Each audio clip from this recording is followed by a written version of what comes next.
Alors on poursuit sur les livres que vous m'avez demandé, dans les bons livres que j'ai pu lire, ou en tout cas les meilleurs livres que j'ai pu lire, Kubernetes, et je dirais parmi les nombreux livres que j'ai pu lire sur Kubernetes et découvrir, celui-ci c'est le meilleur, et il est français. C'est peut-être étonnant par ailleurs. Il est de Yannick Perret, il est aux éditions ENI. Et vraiment, il est très très complet. C'est un livre alors assez volumineux hein, quand même, faut le voir. 700, ouais, presque 700 pages. Mais sur Kubernetes, il est très complet et il aborde les choses différemment par rapport à d'habitude. Donc il va poser les bases de tout Kubernetes, de la conteneurisation, du GitOps aussi également, les notions qu'il faut comprendre avec.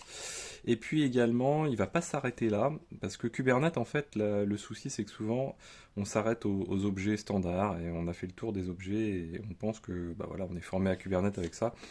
Pas du tout. Pour moi, les notions sont vraiment quoi. Les enjeux sont autour de Kubernetes, c'est-à-dire le GitOps, le monitoring de Kubernetes, l'hébergement d'applications avec des données persistantes. Bah, tout ça, c'est dedans.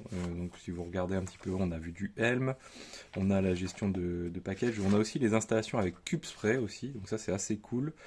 Ça permet de découvrir un petit peu. Alors même si Kubespray ça a évolué, il y a eu des breaking changes, etc. Je suis pas certain que ce soit encore complètement à jour, mais ça doit être très très proche d'être fonctionnel.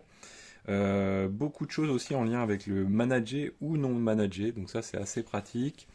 Pas mal d'éléments liés à la sécurisation également. Les montées en charge, les notions de réseau également sont abordées dedans. Vous voyez Prometheus, qu'est-ce qu'on a d'autre encore? Du Istio également. Donc c'est un tour d'horizon un petit peu global sur Kubernetes et ça c'est assez pratique parce que ça donne quand même une vision, même quand on débute, de l'ensemble des choses et du minimum à connaître dans cet ensemble. Et ça c'est assez cool parce que c'est pas évident de survoler l'ensemble tout en donnant suffisamment d'informations pour que les gens en aient la compréhension. Donc ça c'est vraiment très sympa. Restriction d'accès, donc ouais, elle m'en en a parlé. Je ne sais plus ce qu'il y a d'autre encore. Ça fait pas mal de temps que je l'ai pratiqué ce livre-là, ça doit faire au moins 3 ans. Mais pour moi il reste très largement d'actualité, même en ayant maintenant pas mal pratiqué Kubernetes depuis.